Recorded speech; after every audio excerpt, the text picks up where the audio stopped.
Rented my house to my parents for a steep discount, and after a $3 rent increase, my mother exploded, inciting a divorce. I bought a small, starter home during the housing market crash, completely by myself. I lived there for the better part of a decade before buying a larger home with my now husband. My parents really wanted to live there. It was small and easy to maintain.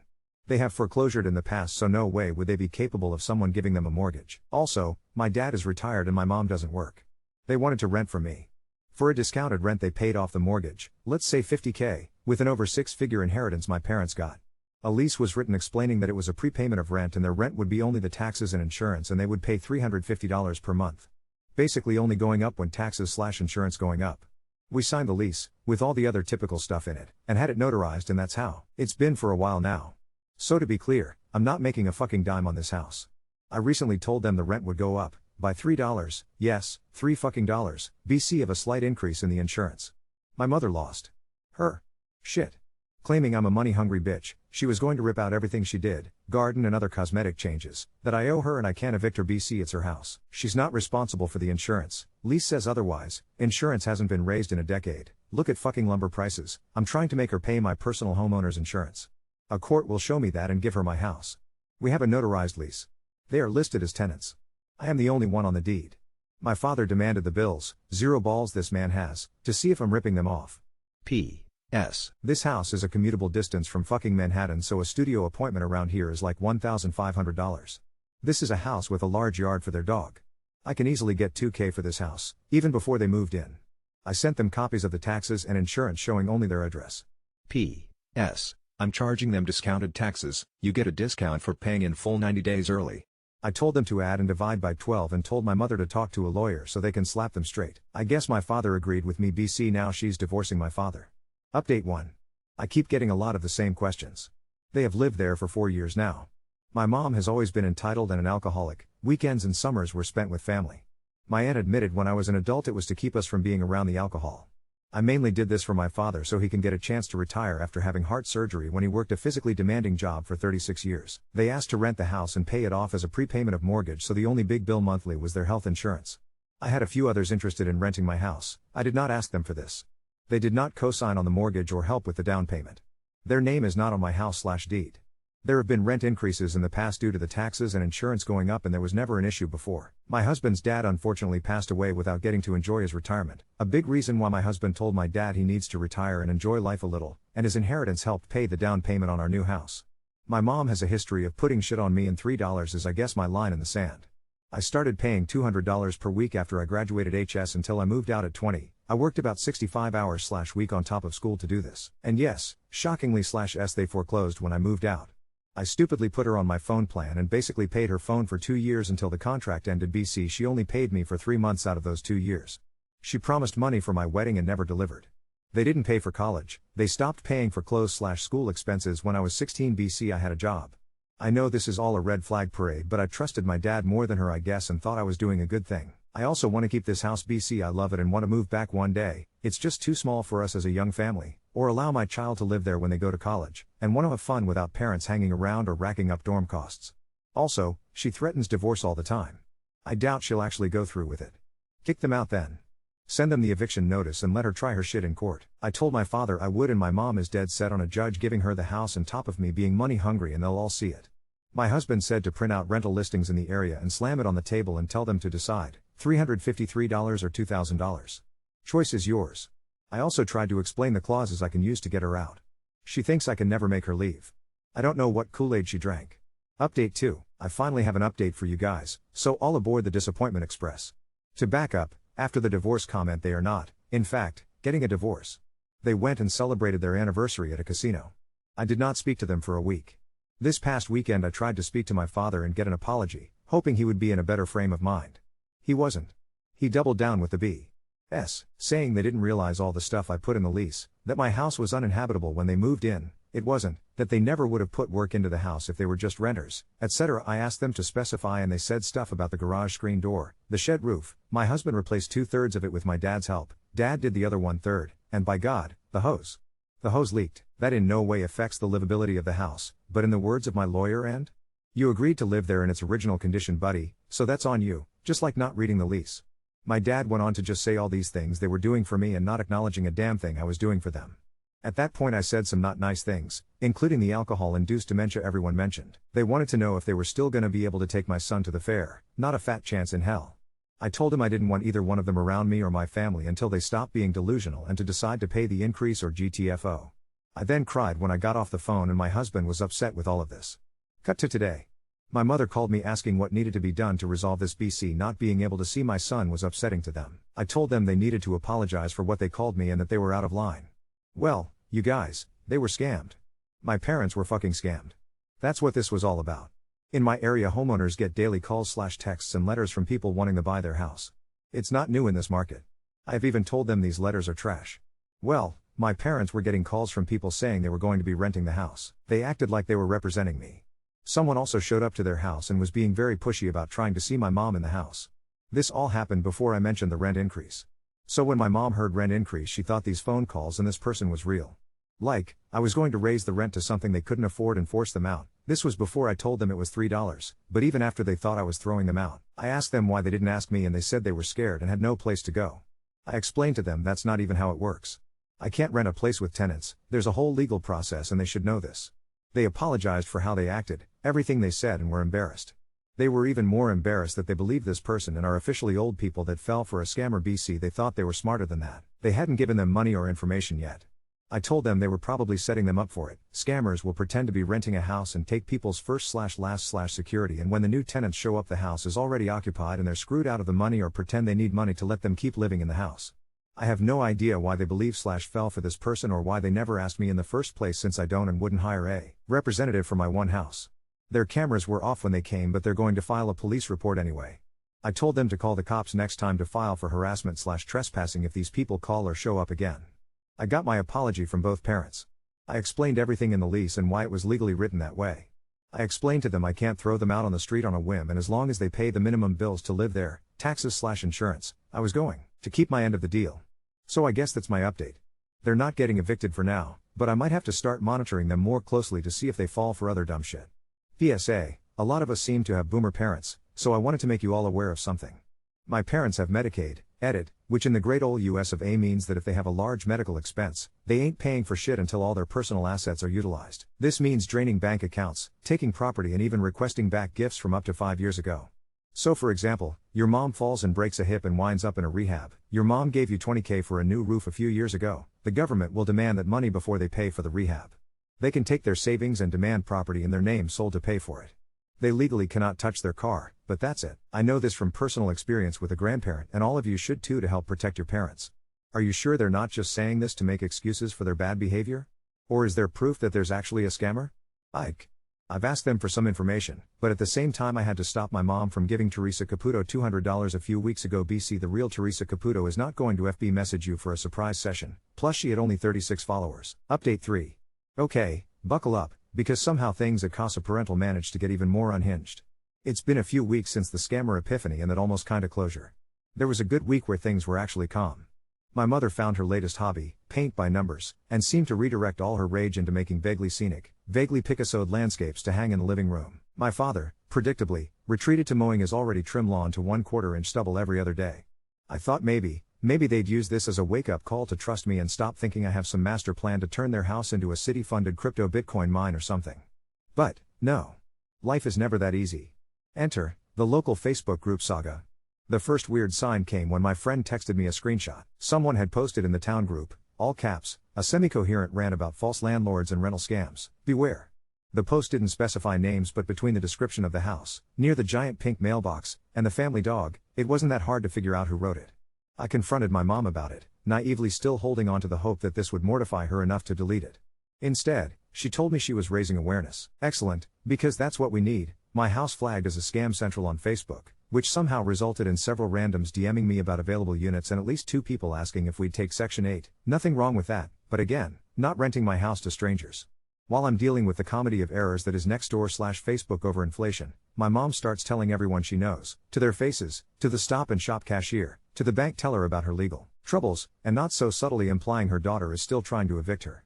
She even told my husband's aunt, who proceeded to call my husband and ask if we needed marriage counseling because mothers and daughters should be close. Then, the mailbox gets smashed. This mailbox, which they once painted neon pink for breast cancer awareness and then never repainted, is basically a local landmark. One morning, my father finds it bashed in, and immediately decides the scammer/landlord's minions targeted them. He calls me, half whispering, half shouting, "They're sending messages now." When I suggest maybe it was the high schoolers who've been living out their jackass nostalgia, he accuses me of not taking the situation seriously. Cue all-out parental paranoia. They install a camera on the mailbox. My mother now patrols the yard at dusk in slippers, shining a flashlight and then recording any car that idles too long, meaning anyone at the stop sign. She also calls me every time she gets another spam call. "What's this 718 number? Should I answer?" I think I finally convinced them to lay low when the police come to follow up on the trespassing report. Pro tip: police do not care that someone left junk mail about selling your house. They will, however, raise their eyebrows when you dump 2 grocery bags worth of evidence, 90% of which is "We Buy Houses" postcards from 2019, on their desk, but then, all hell breaks loose again. My parents, the same ones who nearly bit my head off over $3, decide, without warning, to host an impromptu garage sale, on my driveway. It starts innocently enough. My father texts, asking if they can offload some old things. I say sure, picturing a dozen knickknacks. I show up that weekend to drop off some paperwork, to find the entire contents of their garage and half their living room arrayed across folding tables in the yard. And not just their stuff, apparently. I spot several of my childhood toys and, wait, is that my one decent toolbox? There's also a sign, "All certified legit, no scammers." You can imagine the conversations that followed. Apparently, this was their grand idea to raise some cash just in case and to take back control. I explain, slowly, as if to children, that they are well covered so long as they don't do anything insane, like, I don't know, hawk half the contents of someone else's property. My mom sweeps her arm at the tables like a QVC host, saying, "It's just stuff, you always said you were minimalist." My husband comes by, sees his power drill tag for $5, and the two of us lose our minds for a second. My father, to be fair, looks guilty and quietly moves our things inside. My mother is not to be deterred and, of course, calls her older sister. Her aunt backs her up at the sale like this is the most rational thing in the world. I'd try to salvage things by buying back my sentimental items, just to get them into my car. By the afternoon, my mom is sipping lemonade with her sister and 3 church friends, venting loudly about deeds, leases, betrayal, and the evil scammers, to the very neighbors I've been hoping wouldn't hear about any of this. For maximum drama, she's even added a flair of "they want to put us in a home, we don't," just to be clear. But here's where, believe it or not, it gets good. Down the block, Mrs. Franco, neighborhood matriarch and former legal secretary, overhears the hubbub. She drops by, surveys the circus, and tells my mom, with the tone of someone reviewing her bridge club's bylaws, that actually, everything I've done is legal. She then, in front of everyone, explains how leases and deeds work, why renters don't magically become owners, and how New York landlord/tenant court actually works. My mom listens, sullen but embarrassed. The neighbors, bless them, seem to take Mrs. Franco's word as gospel. The QVC sale peters out, and my mother decides maybe she won't answer the phone for those numbers from Manhattan anymore. In the aftermath, there's a new awkward détente. They are paying the $3 without comment. My mom apologized for the garage sale, though she insists my husband's drill was always a piece of junk anyway. My dad told me, totally sincerely, "Next time, we'll ask before cashing in on your childhood." I went back one last time this weekend for a final, civil talk. I told my parents, calmly, that we're going to keep things as they are so long as the lease is respected and, above all, that no one else tries to help them with legal advice sourced solely from Facebook or that messy cousin. And also, keep my son, and my wedding dress, from being itemized on a garage sale table ever again. So that's my wild, long-winded update. My mother has since started a new Facebook group, Scam-Free Seniors of Town, currently with 11 members, most of them her bingo friends. According to her, she's doing public service. I'm just praying the next call I get isn't about her running a sting operation in the Stop and Shop parking lot. Update 4. Alright, time for the update absolutely nobody could have predicted, even if you'd binged 25 seasons of Judge Judy and every episode of Hoarders. I warn you, I'd say buckle up, but at this point most of you regulars to my family saga are probably wearing a full NASCAR harness. So, a few weeks after garage sale, the reckoning, things felt weirdly peaceable. The $3 increase was paid, no drama, and my mother retreated into her Scam-Free Seniors Facebook group like some kind of extremely niche Greta Thunberg, posting daily about how protecting your deed is self-care. I half thought I'd see her on a local news segment, teaching octogenarians to look for watermarks on Zelle transfers. I was almost lulled, almost. But if being related to these people has taught me anything, it's never mistake calm for stability. Which is how I walked right into the event. About 2 weeks ago, I stopped by unannounced, just to drop off some mail, credit card offers, a very ominous looking AARP, time is running out, flyer, and, as always, a "We Buy Houses Fast" postcard. My mom opened the door, eyes wide, cheeks flushed, whispering, "I can't talk long, we're expecting the notary." The notary? I felt my pulse start to tap dance a little. "Why is a notary coming?" I asked, trying to sound casual and not like I was prepping for a hostage negotiation. My mother, in what I generously call hushed panic, replied, "For the trust meeting. Go in the living room, act normal. Trust meeting?" My first thought was estate scam. My second thought was, oh my god, mom's cult finally showed up at the door for her juicer. I sit down in the living room, which now features a giant display board, seriously, on an easel, reading the legacy plan. My father's shuffling through papers, trying to staple things together with trembling hands. There's a neat stack of my baby pictures, another of envelopes labeled things like final wishes and pet custody, important. The doorbell rings. In walks a youngish woman, business casual, with a rolling case and a laptop. It turns out, after hearing Mrs. Franco's impromptu TED talk about legal ownership, my mother's taken her paranoia Olympics training to the next level. She decided, apparently overnight, that the only way to stop scammers, official and biological, from taking everything was to create an ironclad trust. She found a famous local estate planner, read the first paid ad in a Google search, and scheduled, in record time, a meeting for a full estate plan. This was the plan: put everything, the house, the legacy savings, some weird coin collection, and also, my dog from 5th grade, even though Rusty has been gone for years, into a trust where I was not the trustee. She and my father would be co-trustees, my aunt, yes, QVC aunt, would be the successor trustee. I would not inherit the house directly, instead, the trust would hold it until the grandchildren reach financial literacy or 40, whichever comes first. This is not a joke, that was in the draft documents. Nothing, not a single item, could be removed, rented to scammers, or sold unless everyone and their cousin agreed. What happened next was one of the most wildly inappropriate, semi-public family negotiations ever witnessed by a third-party notary. The notary takes one look at the trust agreement, obviously copy-pasted from LegalZoom, raises her eyebrows so high they nearly form a man bun, and asks a few very reasonable questions. Did we all understand it? Did anyone need a lawyer? My father, whose default is panic and stall, stammers that I was sort of a lawyer adjacent. I am not. I take a deep breath and ask my parents, did you pay anything yet? My mother dodges, we signed up for a payment plan. It comes with a free family financial literacy webinar. I may or may not have yelled, absolutely not. This is how scammers get you. It was tense. My mom got mad, full red in the cheeks, wild eyes, saying, we can't live like this, we're not getting any younger, what if something happens and you turn on us? Gee, thanks for the trust, she says this in front of the notary, who now looks like she regrets her entire career path. I tried every angle, logic, patience, the classic remember when you believed a spam caller was going to buy my house? But my mother doubled down, at least then we could have sued you for elder abuse. At this point, I'm just glad the notary didn't call Adult Protective Services on me. But here's the twist, credit where it's due, my father rescued the day.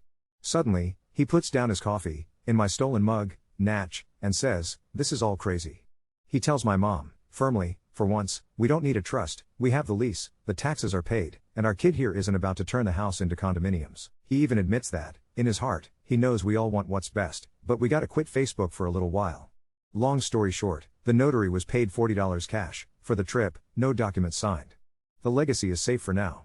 My mother is still a little sore about it, but she stopped calling lawyers and started a side hustle giving Facebook scam strong advice to other confused seniors. Her biggest recent tip, ask your daughter before giving anyone your social security number. Just when I thought the dust would finally settle, my mother texted our entire family group chat, P.S. No one is to sell anything in the garage without express permission or I press charges. Stranger danger, even if it's family. Bonus, my dad installed a new mailbox, steel, anti-vandal, military grade. He's truly living out prepper fantasies. He has moved on from mowing to obsessively watering the lawn in case of chemical attack.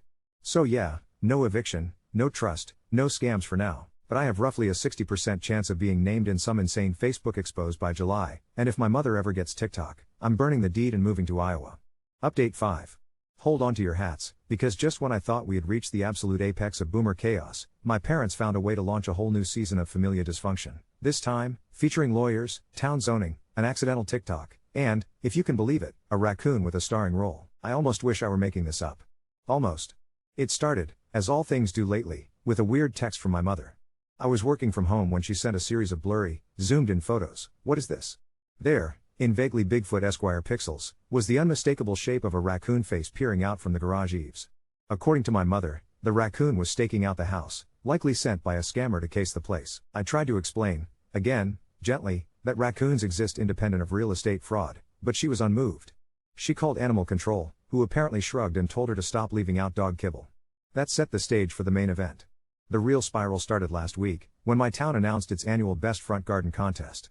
My mother, freshly inspired by her scam-free seniors group, decided winning this would restore her reputation after the drama aired so publicly on Facebook. The competition, fierce. The strategy, more is more. Within 72 hours, my parents' humble little colonial was completely transformed. Think dozens of plastic flamingos, flashing solar gnomes, windmills, and even a homemade Seniors Against Scams banner. My father rerouted the hose, the one he once tried to sell at the garage sale, to irrigate their newly expanded garden beds. There was mulch. There were trellises. There was a full-blown Home Depot on acid fever dream happening on my property. Then came the letters. I got a formal notification from the town zoning commission. Neighbors, it seems, have standards, and 27 flamingos is apparently excessive and out of step with community decorum. When I called my parents, my mother was furious. They're singling us out, she claimed, because we're outspoken about scammers and because we paid off the house. Let's, for a moment, recall that they didn't. Prepaying rent does not equal buying property. I tried reasoning with her, pointing out that, technically, I could be liable for zoning fines. In response, she threatened to take this to local news and assembled a garden rights petition, parading up and down the block until my dad got winded and my mom needed a snack. This is the part where you probably think I stepped in, took down the gnomes, and restored sanity. Newsflash, I tried. Oh, I tried. Some days later, I planned to have a calm chat about ordinances and maybe even threaten to, God help me, raise the rent by $2 if they made a spectacle out of it again. I never got to say a word. I got tagged in a Facebook video. My cousin, ever the stirrer, had filmed my mother protesting garden discrimination in the front yard, full marching band style with a plastic megaphone. In the background, the raccoon is visible, sprawled like a disgraced mascot amid the carnage of snapped solar lights. That video, which, and I hate this, was then shared to some local TikTok parenting group, kicked off a kind of viral notoriety. By nightfall, our crazy pink mailbox house had racked up thousands of views and about 100 comments arguing whether my mother was a true hero or what's wrong with HOA suburbs these days, even though we don't have an HOA to begin with. While the garden rights debate raged online, things indoors were not much better. My dad, reliving his brief moment of backbone from the trust meeting, set up camp in the newly christened sun porch. This involved a hot plate, a cot, and his sports radio, also he could keep an eye on the situation. I should mention, he'd also installed 3 Ring cameras, but only managed to hook one up correctly, so the only thing he's monitored is me walking up the drive clutching my head in existential dread. In the meantime, the raccoon has not been dissuaded. It, now named Bandit, has gained a modest fandom both online and among the neighborhood kids, who started leaving it little marshmallows. My dad, naturally, says this is ecological sabotage and accuses the mailman. As if this weren't enough, the TikTok somehow got picked up by a local news website. Think, shameless clickbait, one step up from Weird NJ, framing my mother as the Flamingo Crusader. So now she considers herself an influencer, posting daily garden tours and giving advice about safeguarding your home and your heart. She's even been fielding requests to collaborate with a local insurance agent. I wish I were kidding. Meanwhile, all of this has reignited her legal empowerment arc. She's begun lobbying for a renter's bill of rights at public meetings, frequently referencing children who abuse their parents over $3. Cut to the real kicker. Yesterday, I receive, in the mail, a handwritten card. It's from my parents' neighbor, the one with the impeccably manicured azaleas and a doctorate in grudge holding. She has filed an official neighborhood grievance document about the front yard, which, drumroll, has triggered an actual citation. Penalties, $100 per day until the non-conforming decor is removed. I call my parents to lay this out in plain English. My mom, astonishingly, does not yell. She listens, sighs, and then asks if she can at least keep 5 flamingos and Bandit. I tell her yes, to the flamingos, not the raccoon. Bandit has got to go. There is a 20-minute negotiation about grandparental rights to creative landscaping. My dad, the unexpected voice of reason, simply says, let's just keep the garden legal. It's your house, after all. Now, for a tiny ray of chaos-born sunshine, I have convinced them to stick to legal garden ornament levels, stop launching TikToks about deeds, and take a break from Facebook exposés. My mother is still salty, but she and the neighbor called a truce, mainly because Bandit began raiding her garbage cans, and united them in mutual raccoon-related rage. Did I ever imagine a $3 rent increase would end in TikTok fame, a raccoon influencer, and my mother giving midday Zoom presentations about elder property empowerment? Reader, I did not, but we're still here. My house is still, barely, standing. Bandit is apparently a local legend, and my parents are, for now, seniors in good standing. If this update seemed like a fever dream, I assure you it's just summer in suburban NY with boomer parents and a cursed pink mailbox. Next month, garden contest finals, a real estate seminar at the library, open to the public, light refreshments served, and, if I'm lucky, 0 new notarized trust documents. But who am I kidding? Something even weirder is probably around the corner. Stay tuned.